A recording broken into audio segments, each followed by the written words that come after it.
Why is there a suspiciously pagan-looking Roman figure buried in the wall of this nice Christian church?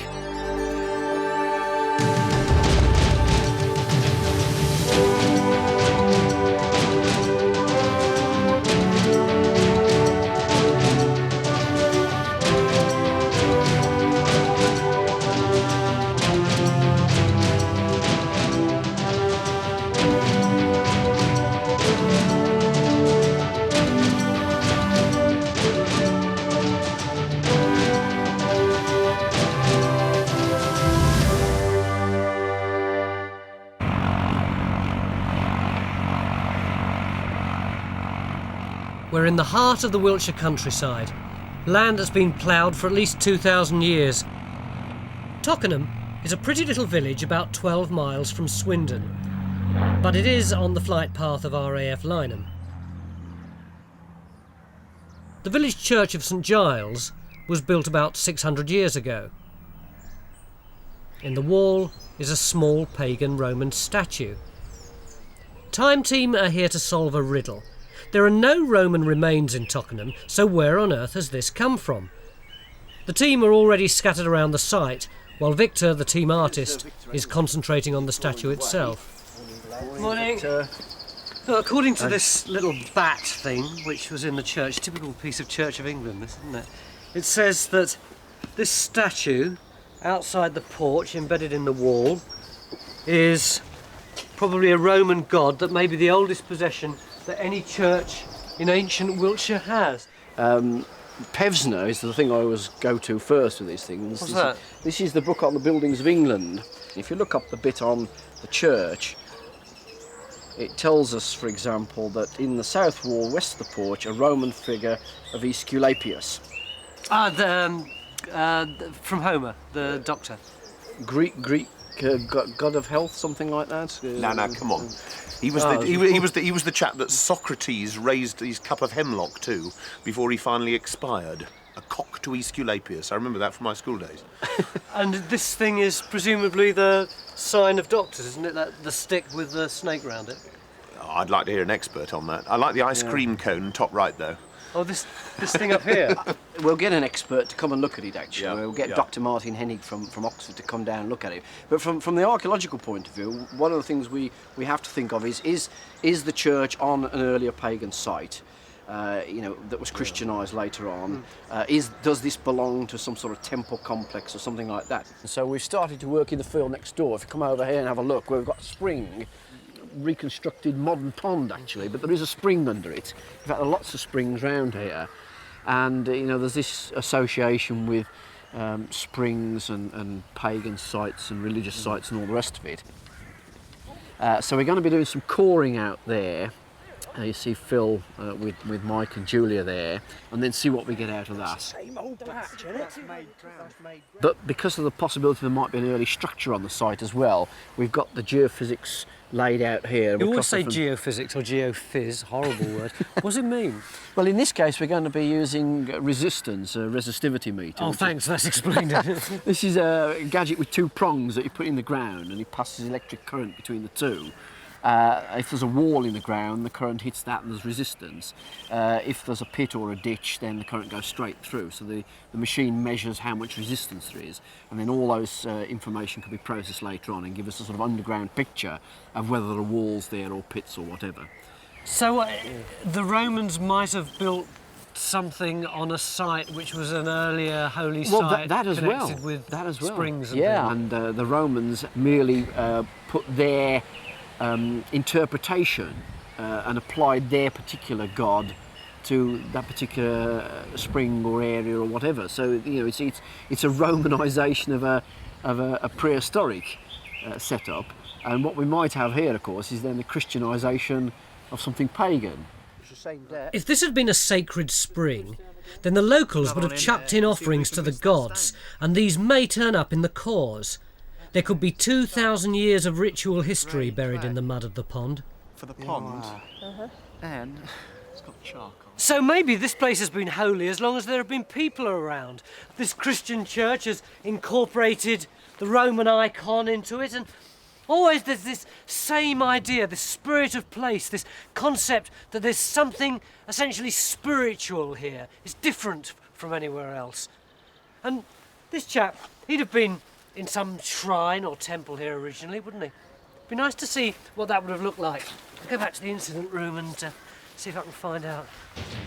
Meanwhile, Carenza has dug out the official sites and monuments record where she finds some very useful evidence. It sets her off in a new direction. Tony, look, I was going off the SMR to see if there really was any Roman stuff around here. Look, you actually look in the record, we found something that is a Roman settlement probably in the village. Should be able to link this in with a statue some way. They would both have come from quite important sites. I hadn't great. Never seen you this excited. You're so laid back about anything. This is really exciting to actually fit something in like this. This is, I'm sure there's nothing there. I can't see anything there. I can certainly see no Roman arches or anything, but go and see what the land surface is like. Is it grass? Is it ploughed? See if we can investigate, see if it's really, it could have just been dumped from somewhere, but I think this is great. I'm going to go and have a look. I'll see you later. So maybe our attention will shift away from the church to a field on the outskirts of the village. It was there, according to the Sites and Monuments record, that Roman tiles and mosaic fragments had been discovered. Could our temple be in that field?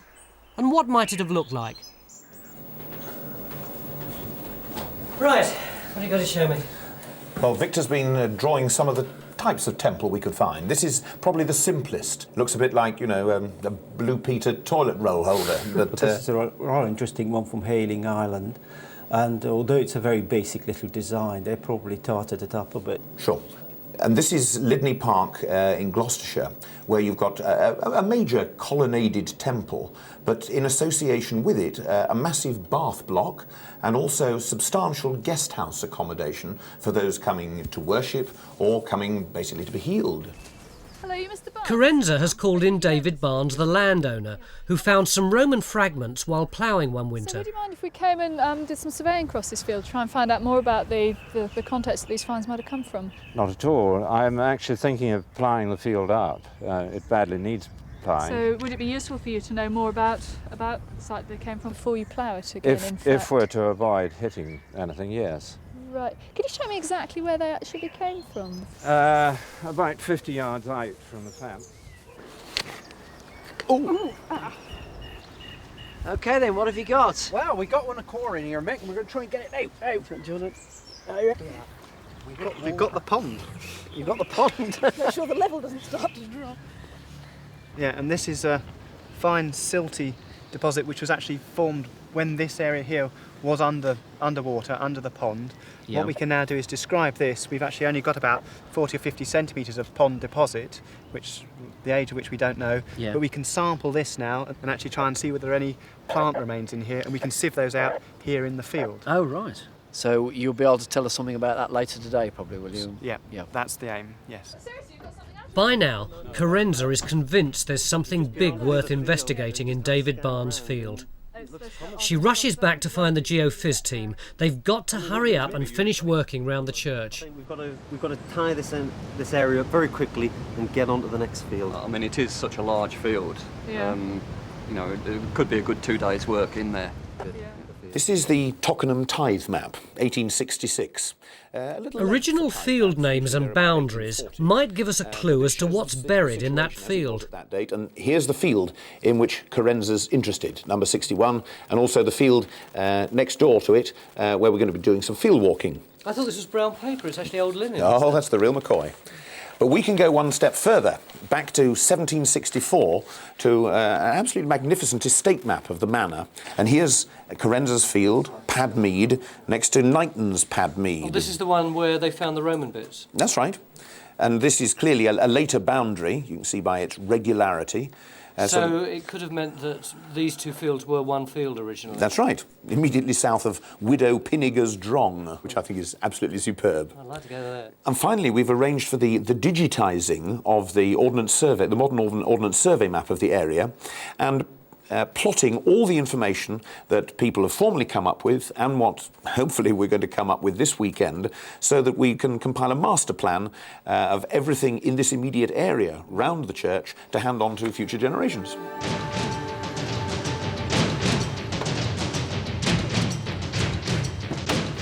Finally, the Geophys team gets started in Barnes Field. Yeah. If we start from 100 metres from where they are, Yeah. just do 5 grids initially rather Okay. than go to the top end of the field, otherwise we're going to run out of time. Right, okay, I'll let them know. Okay, I think if we try and get a right angle out on this baseline here.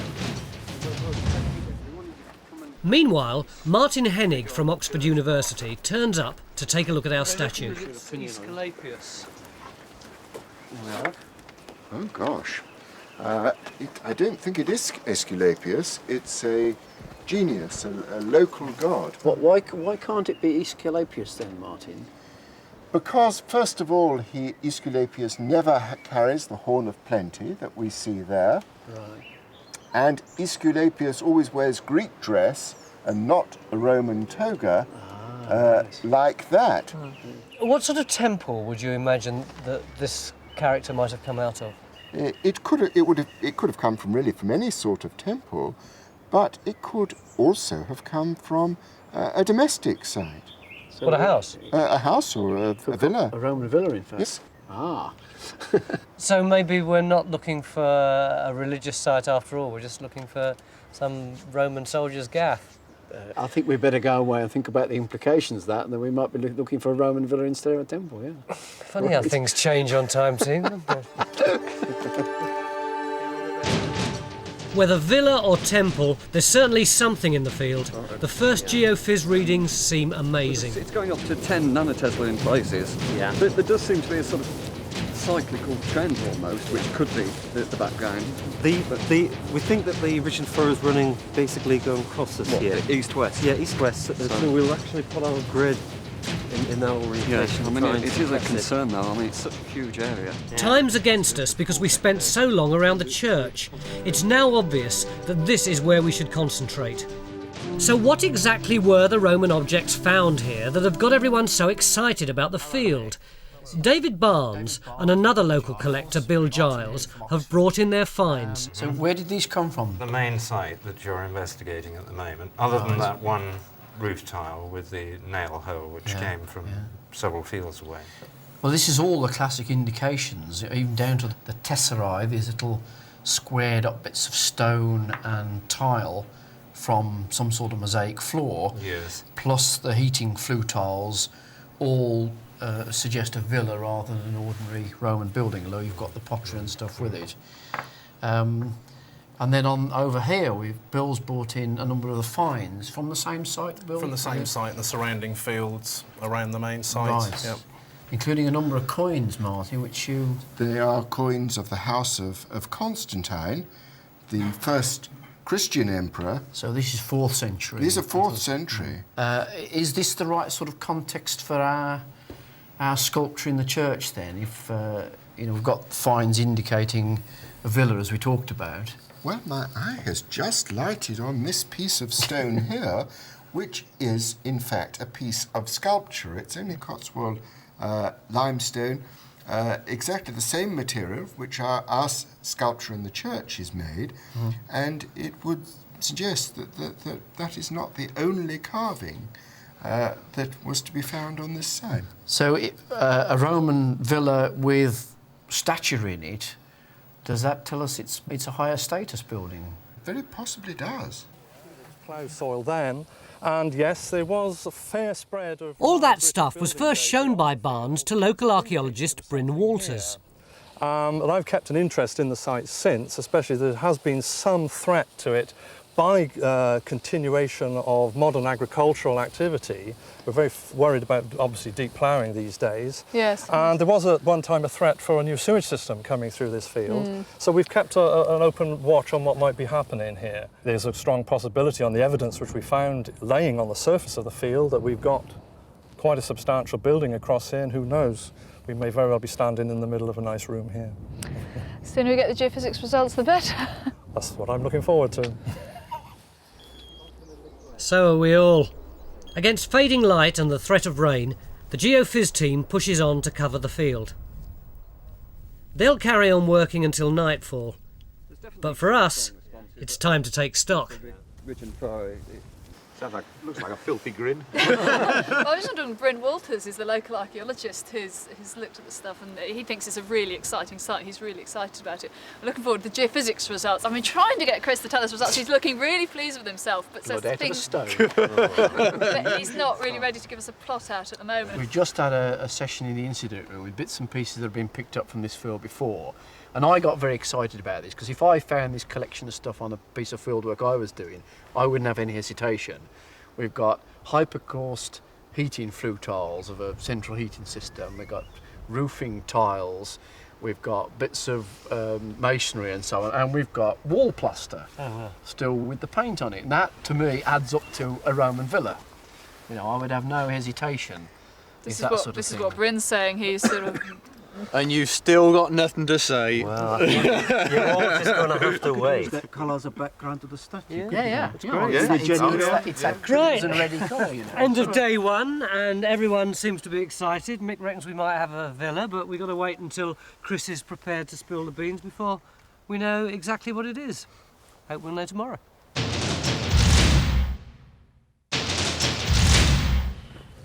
This is day two. Apparently the results of the Geo Fizz have come through, so we're hurtling over to have a look at them. It's going to be a bit embarrassing, isn't it, telling the vicar that it's not Aesculapius in his church wall? Oh, it's worse than that. Well, the church is now called St Giles, but it turns out that's a name that only goes back to the early 20th century, because he was a saint of healing. And right the way back to the 1200s, it was St John the Evangelist. So they've got the name of the church wrong. You could put it that right. You can tell them that. So this is the moment of truth, is it? This is the magnetic result. Oh, look at that. Coming here. Oh, it's Tony. Come and have a look at this, quick! You won't believe it. Next size up. What about this then? You haven't. What you heard around You haven't drawn those in with a felt tip pen. No.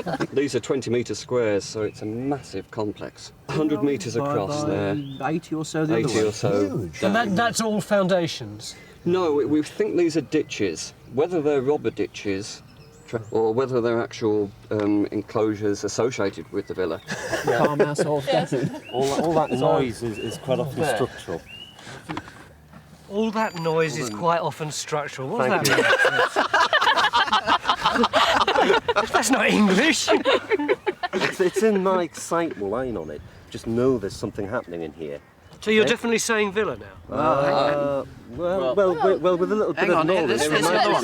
There's the other one coming up. We're now looking for the stone walls, the stone foundations.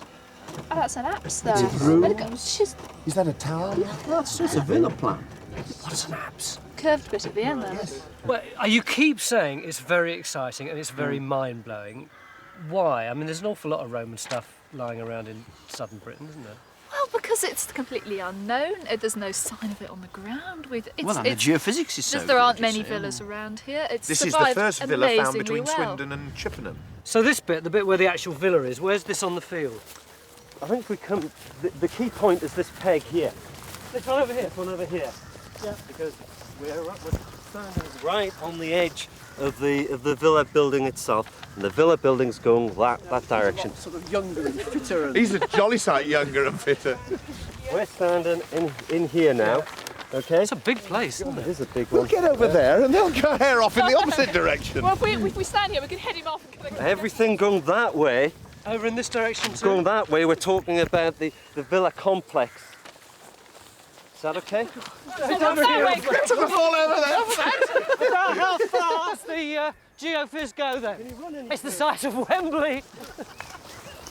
Here we are. Look here, we're on the orientation. We're now at this other extremity here. Bloody We're hell. down here. Look at the flags.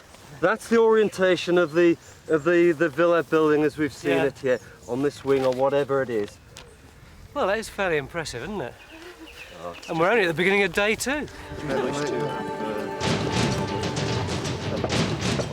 Phil's missed all the excitement. He's been organising the villagers to do a field walk in the ploughed field across the road. The site looks so big, it's possible it might spread into the neighbouring land. So our field walkers will scour the surface for any evidence. Robin shows the Geo Fizz results to Victor, who's starting on an impression of what the thing might have looked like. But to be certain, we have to start digging the site itself. However, Carenza decides to throw a massive spanner in the works. She's telling us and county archaeologist Roy Canham that we shouldn't dig at all until we've got the OK from the highest authority, English Heritage, and that could take another day. I don't think we should dig it until we've spoken to Amanda from English Heritage. That's just my reaction. It's not. Why? Because why should we?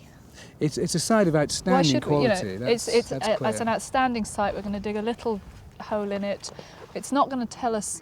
It's our voyeuristic desire to have a look at it is why we want to dig it. That seems to me just sickening archaeological political correctness. It's timing. It's timing. We drain all the excitement and interest and passion out of it because, oh no, we don't want to dig up here. You call this an uninteresting, non-passionate conversation, do you? I'd like to see an uninteresting, passionate conversation. Basically, it's a question when do we make if this is a nationally important site, we should be making decisions at that sort of level. We are at a shorter time scale at the moment. We've got to make sure that we make decisions in the same way that we make decisions if we weren't tied to the present sort of timescale that we have determined by the programme. So whose responsibility is it to make a decision about this? It seems to me that it's Roy's responsibility, but I don't know where Carenza's leaning on him. I'm not trying to. It's broader than mine. I mean, it's an ethical issue with archaeology as to whether intervention in the form of trenching should take place on a site of this apparent value.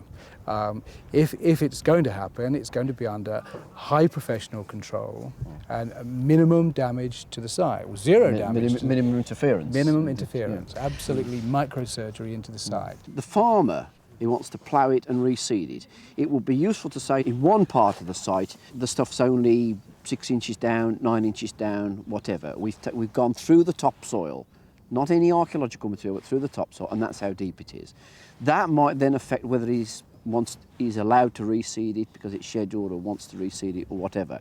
The other point is we're basing this whole discussion on what the geophysics have produced for us, these fantastic plans. But the geophysics chaps themselves say that they would like to know what their actual anomalies mean in terms of what's in the ground. And it seems to me that at some carefully controlled exercise that went through the topsoil and stopped at the archaeology, and which was open for Amanda to look at tomorrow, would be a minimalist approach. If we are going to trench, I think it should be away from the main complex of activity shown by the geophysics, because I wouldn't like to prod that at this moment. I really would like to keep away from That's fine, because the geophysics chaps have already pointed to various anomalies on those long side boundaries that they said that would be a good place from their point of view to look at those, to see if they are ditches, as one thing they've suggested, or robbed out walls. We've or got what. this fabulous thing, and there's and we're not going to be able to investigate it. We're not going to be able to show it anyone. And then we got this compromise, and suddenly we're all mates again. I think I'm going to go and have a lie down. It's very exciting. It's a serious responsibility. Fair enough. We're probing in the dark. We've got to thrash this out. He's going to have a lie down. He's got to stop. He's cross. At last, the diggers are allowed on site.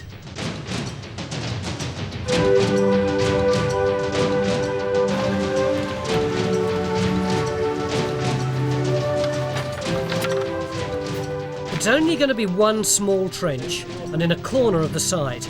With David Barnes' approval, we could get on with it. OK then, Mark, we can start laying it out. Start at the northwest corner, that's the grid point, and work round. The digital map makers from the Royal Commission help us decide exactly where the trench should go. On their electronic map, we're now able to place it precisely across this bit, away from the main buildings.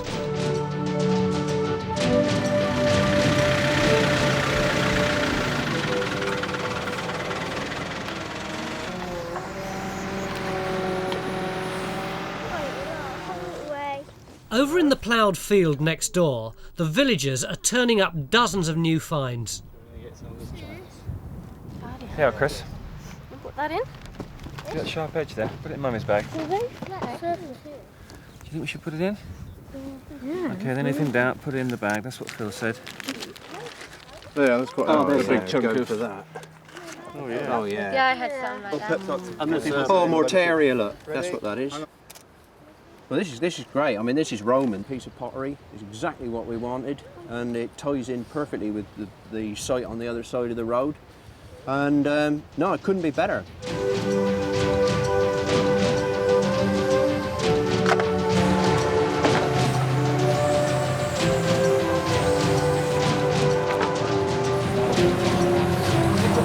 Oh, there it is. There's the level. Now you're getting down. By the time Phil has got across to our field, the trench is being carefully excavated until the first sign of some archaeology. Certainly we're through topsoil, so I mean we're through modern ploughing. We're only 8 inches down, and already we've hit our first piece of evidence.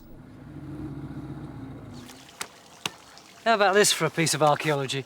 The man who owns the field we're digging in, whose name's David Barnes, said to us, "Oh, by the way, I found this old stone fish at the bottom of a pond. Maybe you'd like to have a look at it." I think it's probably 18th century. So while the rest of them were digging, we sent Martin along, and you don't think it is 18th century at all, do you? No, indeed. It's an absolutely splendid example of a Roman fountainhead in the form of a fish. It's a massive thing, and it's certainly the finest work of art of this type that I've seen from the whole of Roman Britain. And it's really just a pipe, isn't it? An ornamental pipe. Yes, it's just like the terribly heavy.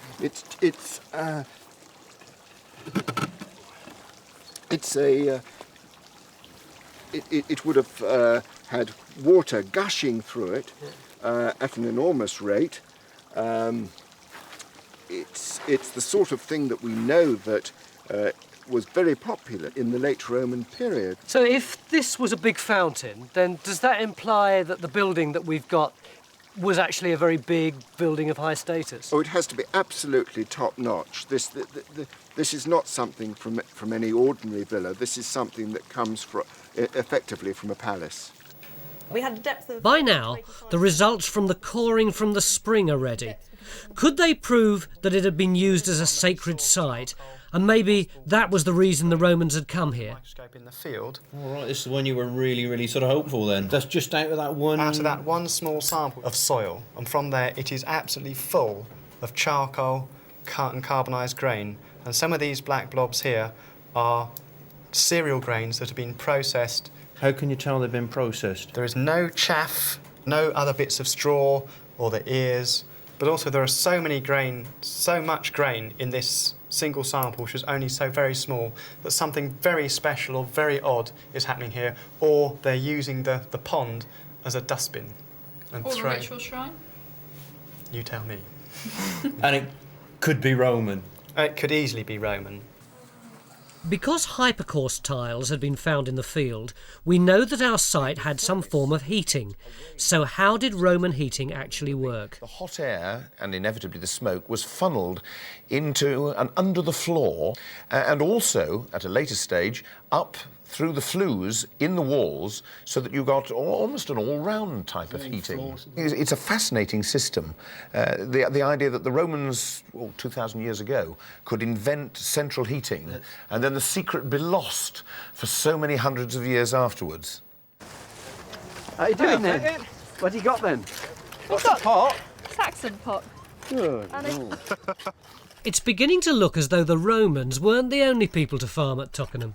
We've got one of the Roman coins that we were looking at yesterday has got a hole pierced at the top. That's a sort of the classic sort of thing in Saxon context. It could be late Roman, but it could be Saxon. Now we're starting to get pottery as well. I mean, we're starting to fill that gap. Our thought crosses my mind, perhaps, that we ought to be doing the same sort of thing on the other side, if that's where the similar sort of anomalies come up, you know. So little's coming out of the first trench, we're digging another.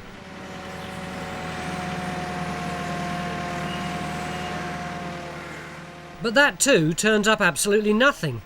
We still seem to be nibbling round the edges. From a grandstand view of the field, our site looks like this, with the main complex of buildings in the background. The first trench was dug here, while the second is going in 100 yards to the west at this spot. Yet we still don't have the full extent of the site, so the Geo Fizz team decide to extend their survey into the next field.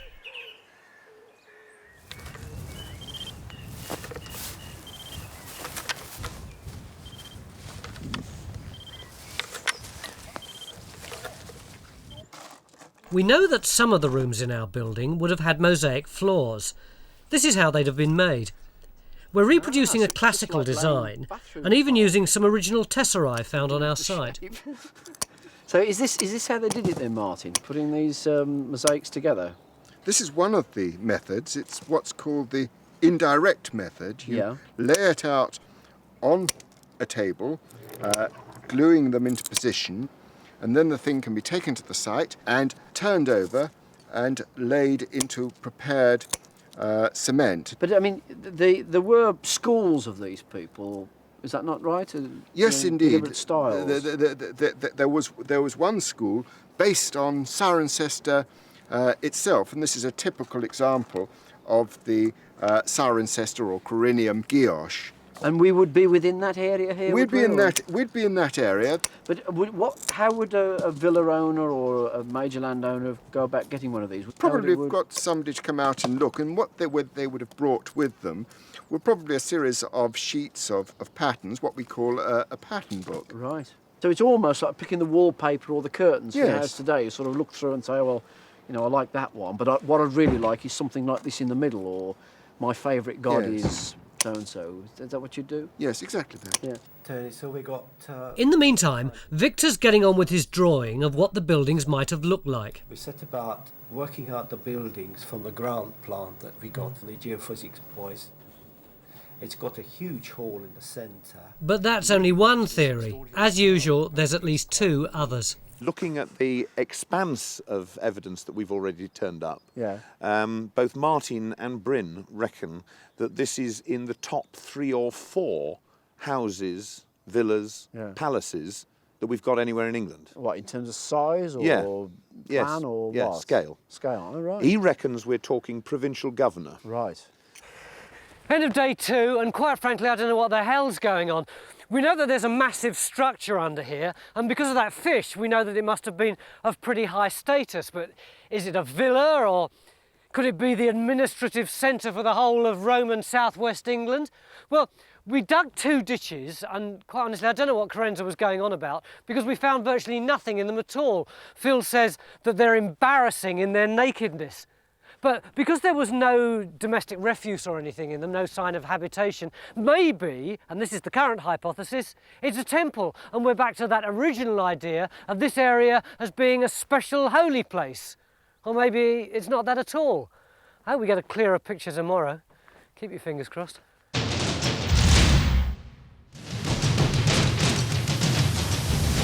I wondered if you could just tell me a little bit about where we are and what progress you've made. Well, following the... Day 3, and Amanda Chadburn from English Heritage turns up. She'll decide how important this site is and whether it should be scheduled, which means legally protected. To put 2 trenches in, one across here to look at what this feature is on this side, and that turns out to be a large ditch. And we also looked at this area here, which has got the same sort of signals as where the buildings are. And there we found, well, very little. But we were actually very concerned about what to do about the main range of buildings, because we may be digging a hole and going through a lot of stuff which we couldn't cope with. We thought we may be doing more harm than good. So we rather held off that until we could have a chat with you. You see, because at the moment what you seem to have is the geophysical and not a lot of other information to kind of go with it. If there is to be a case made for preservation, it would help to know how the modern and the medieval ploughing had damaged, if it has, the remains underneath. I would be suggesting is that you peel off just the top and see what there is without going into it, without destroying it, but just seeing what kind of information there is underneath. I think another important thing would be to actually know what it is. Yeah, well, we've sort of agonised about that as well. It's gone from everything from a temple through a governor's palace, right back to a Roman villa and all shades between. Look, I don't want to terminate this prematurely, but we've only got the rest of today. Yes, we ought to crack on. Shouldn't somebody say that we're allowed to start digging? Yeah, I think perhaps a 10 by 2 trench across the top here, perhaps where this major thing is. Can I be the one who tells Carenza that we're allowed to dig a hole? Yeah, I should take your tin hat with you, though, if you do.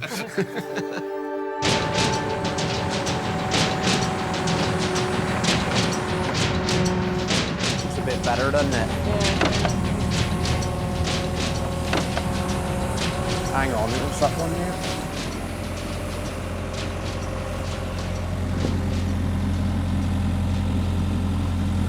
here? Some of this painted Oh wow, plaster. painted plaster.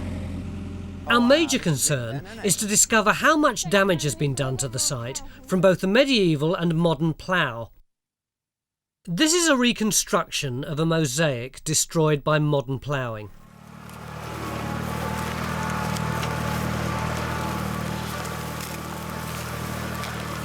Scheduling would protect our site from any further damage.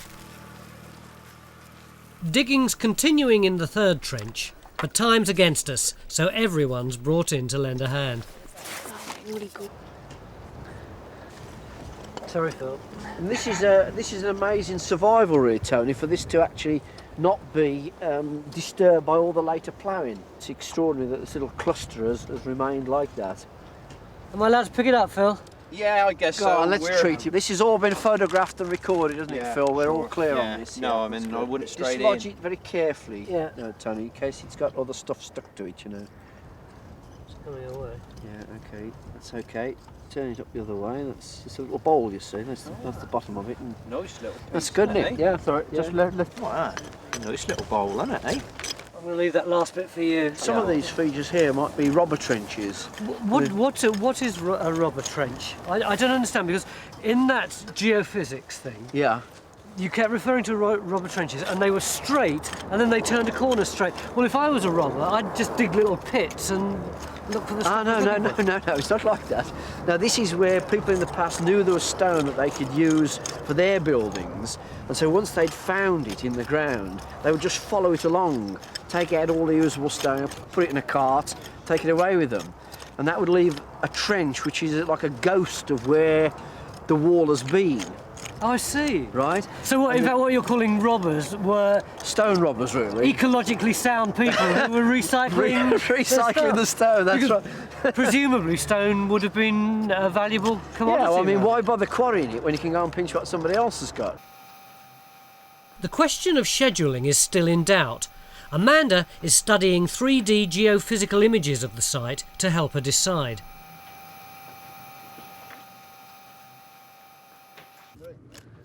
At the trench, the finds are beginning to throw light on the structure of our site. I think you'll like those. That's pretty fine. There's obviously very fine mosaic work. While you're here, and have a look at that bit of glass. Think of that.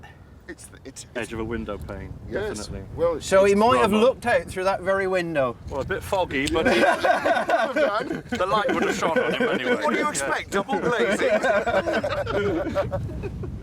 That's lovely. Come on, folks, then. Gosh, it's getting exciting. As Phil presses on against the light to reach an outline of walls or the floor level, Carenza is putting together a picture of all the possible Roman roads in the area. We do seem to have a network of roads centering on the site. We've got this track that comes out from the middle of the villa here, which lines up with this route right across the parish here and out beyond it. Mick and I went to look at a place where there's a local tradition that was a Roman road, which comes down here. It looks as if this is using the pre-existing line of trackways which line up with the Roman site.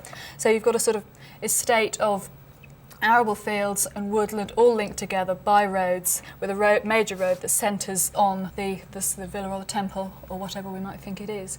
And what we're getting But what is it? Temple? Villa? We still don't know. By the afternoon, the first outlines of walls are beginning to appear at the bottom of trench number 3. This is Victor's reconstruction of how the walls are dissected by our trench. The interior might have had a mosaic floor, and the walls would probably have been painted this colour, Pompeii red. The exterior walls would have had glass in the windows. To come to a decision, Amanda Chadburn needs to see everything, including our starting point, the statue in the church. Meanwhile, Victor is recreating what the statue would have looked like 1500 years ago. The Romans would have painted it in bright colours, and if it had stood in the room dissected by our trench, it would have looked like this. Whereabouts in the building would that probably have stood, Martin? Well, it could have stood in a dining room, as you can see here, or it could have stood in the entrance hall of the building. It's after all the protective deity, the particularly local deity of the place. And how did they use it in everyday life? Well, very much as you see here. The man is bringing fruit and perhaps some wine. So was it supposed to eat about the same time as the family sat down? Yes, very probably. Amanda Chadburn and Roy Canham make their way down to see the latest work on the trench. Soon we'll know if it's going to be legally protected. Meanwhile, the church seems like a good place to look for any recycled Roman masonry. You can see that most of the stonework that the church is made out of is little roughly hewn clumps, because it's quite a low status church. There wasn't that much money to spend on it. But occasionally you get a big bit like that one up there that's really scraped by obviously much more sophisticated tools. That's a Roman piece of stone. And round here, you've not only got these occasional big pieces of dressed stone, but you've also got bits of Roman tile stuck in. As we go further along, there's some Roman tile there. This mostly looks like medieval stuff. And look, you've got this one here and this one here, much bigger than anything around it. There's this one in there. And here, this is fantastic. You've got a stone that starts here and goes all the way around to there. A massive thing, colossal, about this kind of size, which obviously must have come from our villa. And you can see that it's not flat like all the rest of the stones. It's got this channel built into it here and built into it there as well. Don't know what it's for, but it obviously wasn't created for here. Presumably it reflects its original use in Roman times.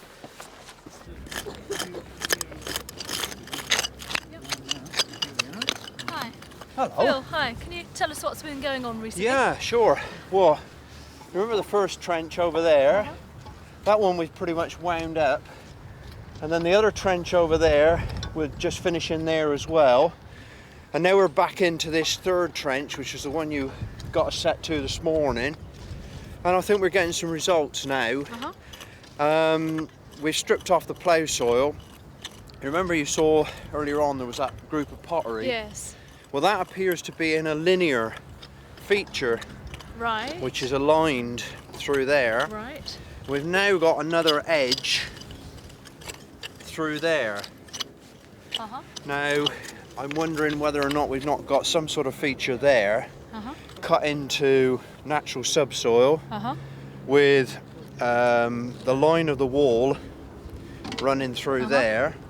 I think we may have a back edge to it on here. Right. You can see here, this is particularly stony. I think that could be inside it and then maybe running through there. So I think we've got something running through here, the wall line through here. And interestingly enough, it's also on the same parallel as this trench running through there. Yes. So I think now we might actually have both sides of the structure. So I think it's coming together. Yeah, I think it's coming together. Well, we need some good, I think, a good clean up so that we can see the edges and everything. Right. You know, and that should really show it. Yeah, well, I mean we're pulling out all the stops now. I know, I'm sure you are. You know, we ain't got too much time. You don't want to get too wet, either. No. But have we done enough in 3 days to satisfy English heritage? Right. Yes, that certainly looks all right. I'm quite happy. Well, that's lining up with yeah. Oh, mate. Okay, well, we're going to get it scheduled then?